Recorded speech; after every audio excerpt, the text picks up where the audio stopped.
Halo Sobat Entrepreneur, hari ini Karen pengen ajak kalian ikutan kelas Ko Erwin.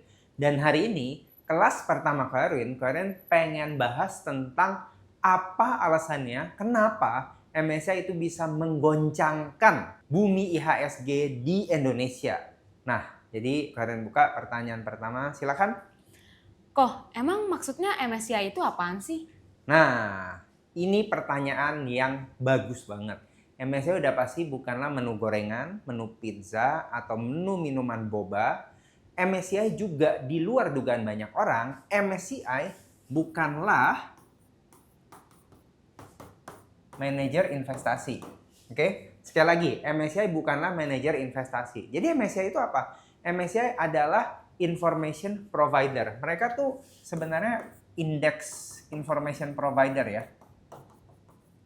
Index information provider yang digunakan oleh para manajer-manajer investasi kelas dunia yang mengelola dana AUM-nya. Jadi bukannya ratusan miliar, apalagi puluhan miliar, wah itu udah nggak dianggap deh ya. Bukan juga triliunan, tapi belasan triliun. Dan belasan triliunnya itu bukanlah belasan triliun rupiah, tapi belasan triliunnya adalah US dollar. Salah satu kliennya MSCI adalah BlackRock. Mungkin kalian udah pernah dengar ya. BlackRock itu adalah salah satu MI atau antara yang terbesar atau salah satu yang terbesar dengan dana AUM-nya waktu terakhir ya itu udah 14 triliun US dollar. Nah, kalau dikaliin ke rupiah sekarang mungkin kurang lebih udah di angka 250-an ribu triliun rupiah. Jadi kalau dibeliin tempe itu pasti banyak sekali ya Sobat Entrepreneur. Kenapa para manajer investasi ini memakai service dari MSCI? Karena mereka itu karena dana kelolaan mereka begitu jumbo. Coba bayangin ya 210 ribu triliun. Kalau cuman masuk sahamnya Indonesia aja itu satu negara aja nggak sanggup menampung dana begitu besar. Jadi mereka harus sebarin ke berbagai negara di dunia. Dan mereka memakai jasa MSCI untuk pastiin market yang mereka masuk itu benar-benar marketnya tuh bagus, layak diinvestasikan. Nanti kalian akan bahas juga apa yang dicari oleh MSCI. Dan mereka juga pakai sistemnya itu bukan kayak kita. Jadi mereka tuh nggak pakai manual lagi. Oh ya hari ini kita mau bid berapa, sell berapa, nanti tarik bid kita, terus offer kita berapa. Udah bukan pakai begitu lagi. Mereka pakai sistem AI. Jadi udah automated. Makanya kalau kalian yang dagang saham, kalian kadang-kadang bisa lihat bid offer. Tiba-tiba masuk banyak, keluar banyak, masuk banyak, keluar banyak. Mereka bisa keluar masuk saham dengan transaksi nilainya triliunan rupiah. Itu mereka udah nggak pakai lagi manual. Jadi mereka udah pakai AI. Dan itulah kenapa MSCI itu begitu penting dan itu adalah jawaban dari pertanyaan yang pertama. Nah, ada pertanyaan berikutnya apa nih, murid-murid Karwin? Terus MSCI itu nyari apa dong dari IHSG ya? Oke, yang pertama MSCI nyari market cap. Kalau kalian nggak salah, market cap yang dicari oleh MSCI itu minimal di Indonesia, market cap-nya harus minimal 8 triliun rupiah. Kenapa mau sebegitu besar? Jadi MSCI itu dia hampir nggak lihat laporan keuangan lagi. Jadi dia nggak peduli nih sebenarnya tanda kutip ya perusahaan ini fundamentalnya bagus atau fundamentalnya jelek buat MSCI itu nggak terlalu penting buat MSCI. Yang mereka lihat yang pertama itu adalah market cap. Market cap-nya itu harus minimal 8 triliun rupiah. Yang kedua yang dicari oleh MSCI adalah free float. Oke. Yang kedua dicari adalah free float. Nah, free float di Indonesia ketika video ini dibuat sedang berubah dari 7,5% menjadi 15%. Itu adalah yang MSCI mau juga gitu ya. Nanti kalian akan jelasin kenapa MSCI penting banget yang ini. Free float-nya. Free float-nya 7,5% mau menjadi 15%. Nah, nanti kalian bisa lihat aturan regulasi dari free float di sini ya. Kalian tampilin. Nah, jadi Indonesia merupakan salah satu negara dengan free float terkecil di dunia, apalagi di antara emerging market. Ya, kalau yang develop market kayak Amerika itu free float-nya udah sampai 35%. Banyak negara di dunia menetapkan regulasi free float itu 25%. Nah, kalian mungkin tanya free float itu apa? Free float itu artinya begini. Misalnya kalian ini emiten. Kalau kalian dekep semua sahamnya, itu berarti free floatnya semakin kecil. Free float itu adalah saham yang dimiliki oleh masyarakat. Nah, MSCI menghendaki free floatnya itu makin besar, makin bagus. Mungkin rata-rata MSCI mau kalau bisa ya mungkin di 20-30%. Tapi di Indonesia karena masih emerging market, MSCI bilang oke, 7,5%, nanti mau minta dinaikin jadi 15%. Nanti kalian akan jelasin kenapa. Yang kedua adalah regulasi yang terbuka. Regulasi yang terbuka berarti gini, berarti aturan-aturan yang diterapkan oleh Bursa Efek Indonesia selaku regulator dari pasar itu harus terbuka, itu harus jelas dan bisa mendukung investasi dari asing. Kenapa? Karena asing kan mau masuk kayak kamu nih, kamu misalnya mau invest di suatu bisnis. Apa yang kamu mau? Kamu mau kan fair dong. Kamu sebagai investor di-treat dengan adil. Nah, MSCI pasti kan bukan orang bodoh, benar ya? Nah, MSCI pasti juga pengen diperlakukan dengan adil. Jadi itu alasannya mereka mau keterbukaan regulasi. Nah, kenapa mereka mau market cap dan free float yang semakin besar? Karena mereka yang penting itu adalah likuiditas. Kalian bayangin, mereka nggak peduli fundamental perusahaannya seperti apa. Tapi yang mereka pentingkan ketika mereka masuk ke dalam sebuah market, mereka beli satu perusahaan. Mereka juga mau ketika mereka bisa exit, itu gampang. Kalau semua barangnya dibekep sama ownernya, free floatnya semakin kecil, mereka mau jual susah. Karena yang pegang barang kan ownernya. Ketika mereka mau jual, lepas ke market, nggak ada yang bisa beli, nggak ada exit liquidity. Nah, jadi itu yang secara garis besar diinginkan oleh MSCI. Oke, silakan. Ada pertanyaan berikutnya. Terus kenapa MSCI itu bisa menggoncangkan IHSG kok? Oke, itu pertanyaan yang bagus banget. MSCI kenapa menggoncangkan IHSG? Jadi, manajer-manajer investasi yang besar ini, mereka nggak kayak kita. Mereka bukannya scalper yang hari ini jual, habis itu beli, jual, beli gitu. Ya, mereka sering melakukan yang namanya rebalancing. Rebalancing period mereka itu setahun, ya. Jadi yang ketiga, rebalancing daripada MI itu setahun bisa 2-4 kali ya dalam setahun. Dan tadi kan kalian udah ngomong ya bahwa para manajer investasi ini mereka udah banyak pakai AI, mereka nggak lagi analisa data karena mereka beli sahamnya. Sorry ya, mereka sekali lagi beli sahamnya tuh bukannya 1-2 saham, tapi jumlah portfolio saham mereka mungkin jumlahnya tuh udah ribuan saham. Jadi yang mereka lakukan adalah mereka rebalancing.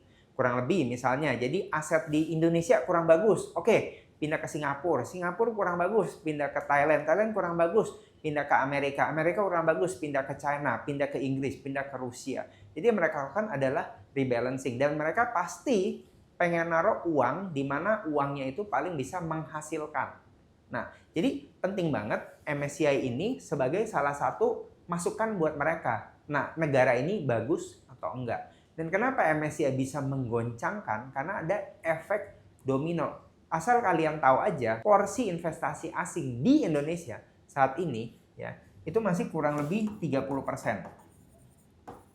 Dan mereka sekali exit masuk dan keluarnya itu jumlahnya itu udah triliunan. Jadi kalau misalnya mereka masuk ke dalam atau keluar, mereka keluar outflow-nya itu bisa gila-gilaan.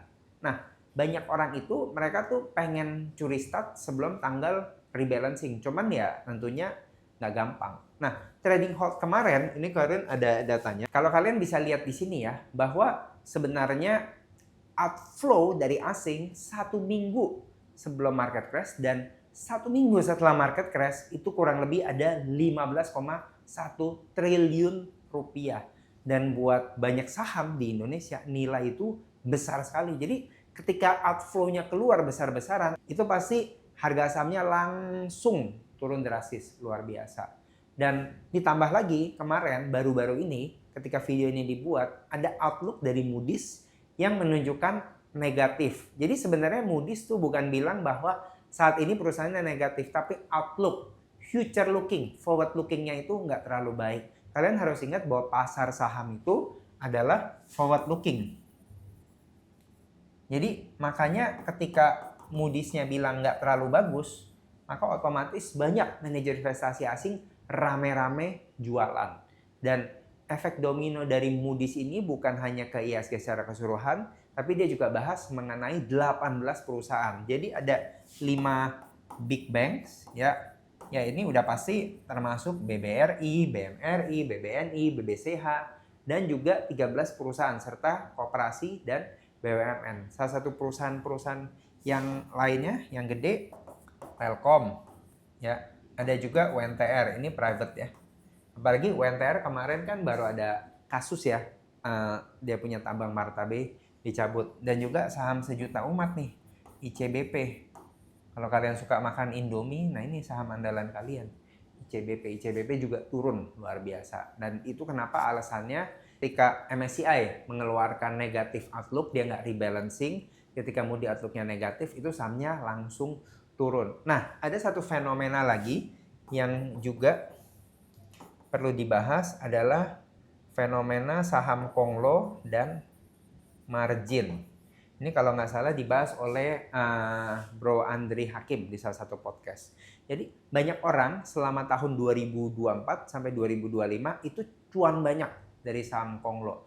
Jadi mereka dalam setahun itu bisa double bagger, multi bagger, triple bagger, bagger lah pokoknya lah. Jadi cuannya banyak banget gitu. Nah, ketika orang cuan, apa yang terjadi? Mereka jadi makin nafsu. Ya, ketika makin nafsu. Mereka punya 100 juta, mereka bulet lipat-lipatnya bisa jadi 500 juta. Akhirnya mereka pikir kalau bisa cuannya mau lebih cepat lagi. Biasa, manusia kan serakah, lumrah. Ya, apa yang mereka lakukan? Mereka margin. Ya, mereka margin trading. Nah, mereka margin trading, kadang-kadang mereka udah cuan saham yang konglonya, mereka margin pakai saham yang mungkin fundamental seperti BBCA, BBMI, Telkom dan lain sebagainya. Ketika market lagi bagus itu nggak apa-apa. Tapi ketika pengumuman dari MSCI itu muncul, orang kan panic selling. Nah, saham mereka tuh turun. Nah, ketika saham mereka turun, ada yang namanya margin call atau drawdown. Nah, akhirnya karena mereka nggak punya uang untuk bayar margin mereka, akhirnya yang dijual itu adalah saham-saham yang ada di portfolio mereka. Jadi makanya kemarin selain saham-saham konglo yang sebenarnya terdampak langsung dari pengumuman MSCI ini, juga banyak saham-saham fundamental karena mereka kena for sale. Jadi makanya kemarin kita lihat sebenarnya sih kalau kalian punya uang, kemarin serok pas MSCI lagi trading hold, pas IHSG lagi trading hold kedua, itu pasti udah banyak yang teriak cuan saat ini. Karena saham-saham fundamental itu benar-benar dijual dengan harga obral. Nah, jadi itu alasannya kenapa MSCI bisa menggunakan IHSG. Oke. Ada pertanyaan berikutnya? Silakan.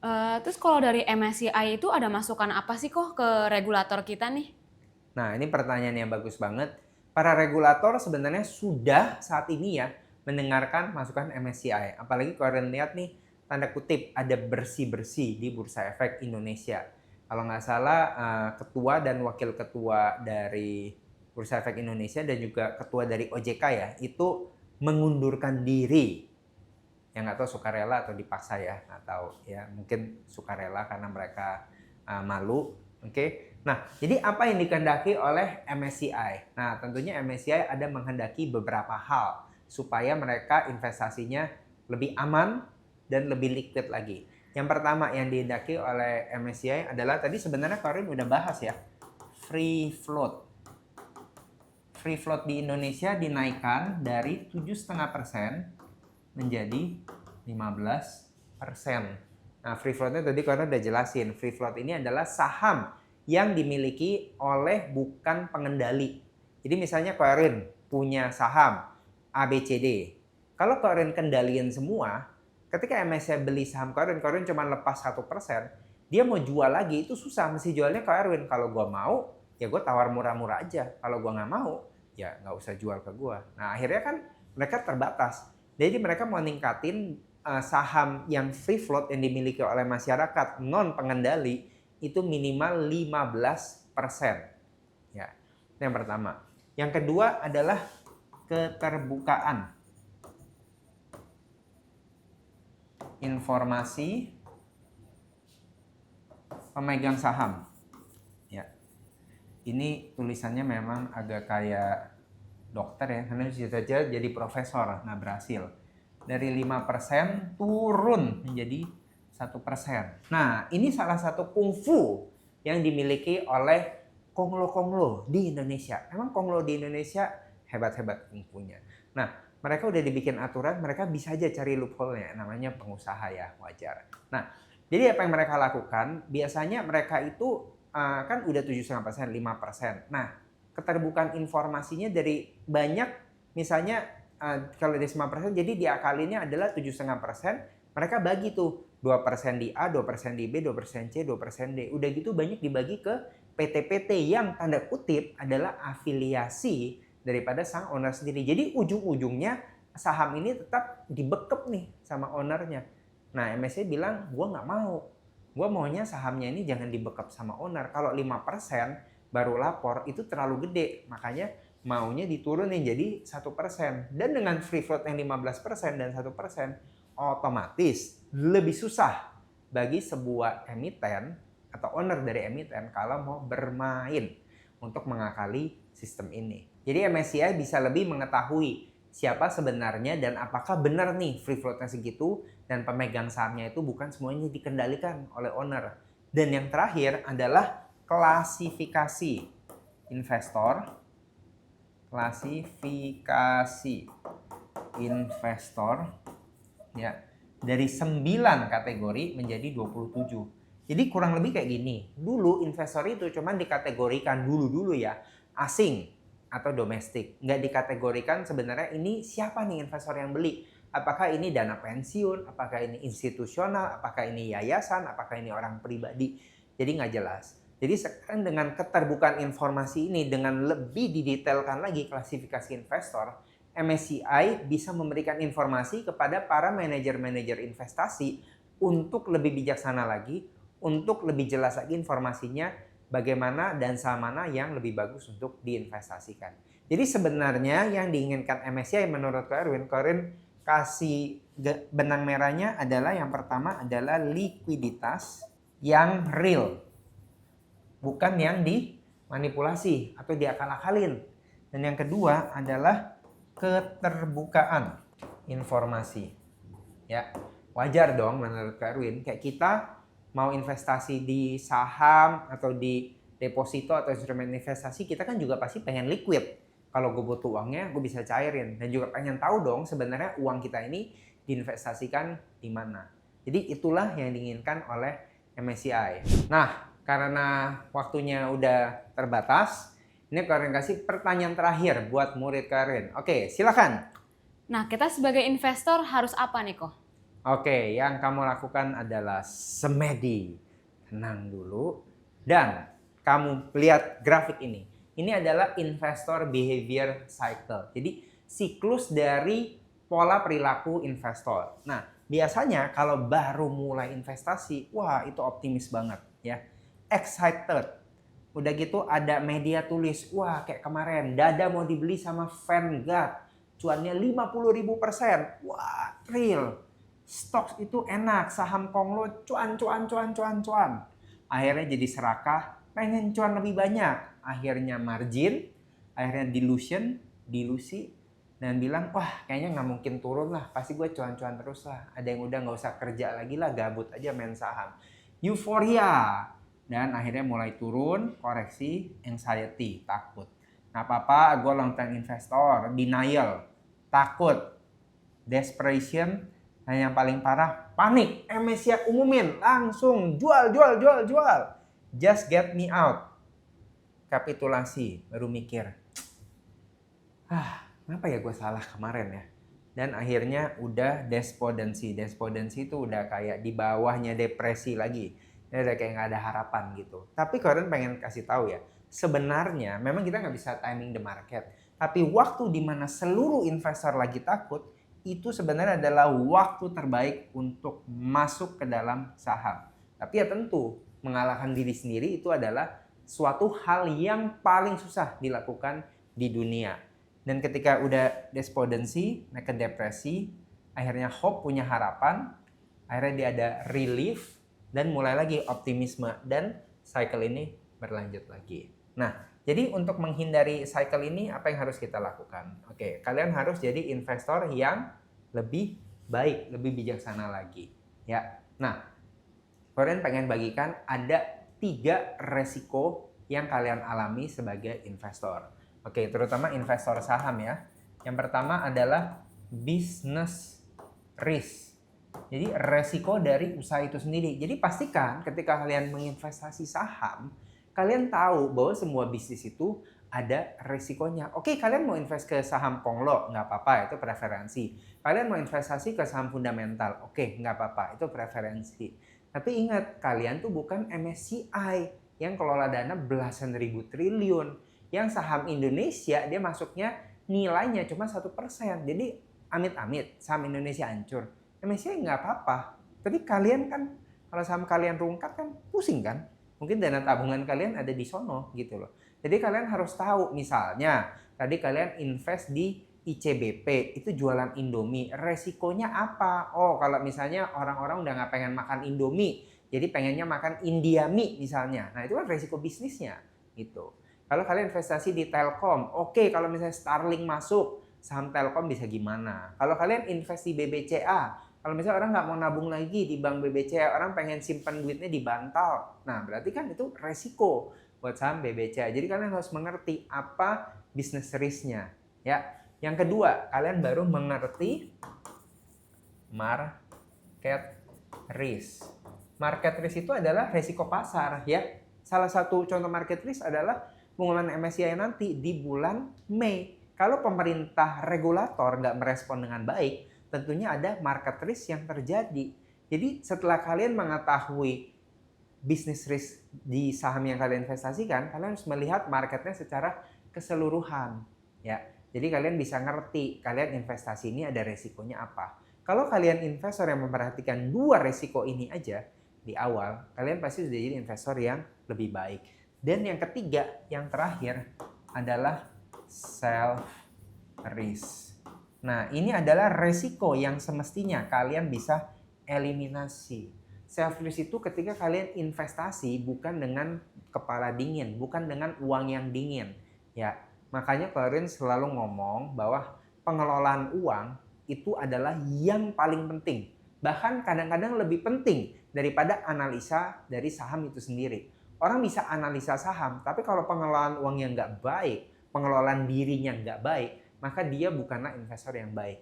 Ingat, pasar saham itu adalah ladang emas. Itu adalah investasi yang pasti menguntungkan untuk jangka panjang, long term, bukan untuk jangka pendek. Jadi kalau kalian pengen kaya di dalam bisnis, di dalam saham, dalam semua investasi, hari ini investasi, besok mau multi bagger, hari ini invest 1 juta, 2 bulan lagi pengen jadi 100 juta, nggak usah investasi, mendingan ya. Kalian lagi bermimpi hidup di dalam dunia delusional. Pasar saham dan semua investasi pasti menguntungkan ketika kalian investasi dalam jangka panjang dengan mengetahui apa business risk, apa market risk dari sebuah investasi. Nah, kalian harap dengan ini ya. Jadi apa yang harus kalian lakukan? Intinya kalian harus mengerti kalian investasi apa, ya, kalian mengerti resiko-resiko yang ada di pasar, dan kalian mengerti kondisi keuangan kalian. Ada orang ketika Bitcoin hancur, mereka stres langsung dari 90.000 turun ke 60.000. Udah jual. Akhirnya naik lagi 70.000. Stres. Ya. Kalian masuk Bitcoin 90.000 US dollar. Hari ini pas video ini dibuat 70.000 US dollar. Ya sedih sih, cuman ya nggak apa-apa, life goes on gitu loh. Karena kalian udah manage self risk-nya dari Ko Erwin, kamu gimana investasi kamu. Jadi ketika kamu bisa manage keuangan kamu, yang ketiga ini yang paling penting. Nah, semua resiko-resiko itu yang terjadi kalian bisa hadapin. Nah, kalian berharap kelas ini berguna buat kalian. Jangan takut, tetap belajar investasi. Para pengusaha UMKM, kalian boleh mendiversifikasi dari usaha kalian, investasi, belajar investasi itu bagus. Ya, hadapin aja apapun yang terjadi. Percayalah, dan kalian juga percaya Indonesia adalah market yang sangat baik. Ketika regulator nanti mengelola apa yang diinginkan MSCI dengan baik, kalian yakin, seyakin-yakinnya saham-saham yang baik, saham-saham dengan good governance, dengan fundamental yang baik, pasti akan outperform lagi. Tapi ingat, investasi itu adalah jangka panjang. Dan selalu melakukan investasi, do your own research. Sekian dari Karwin tutup kelas Karwin hari ini. Salam. Go M!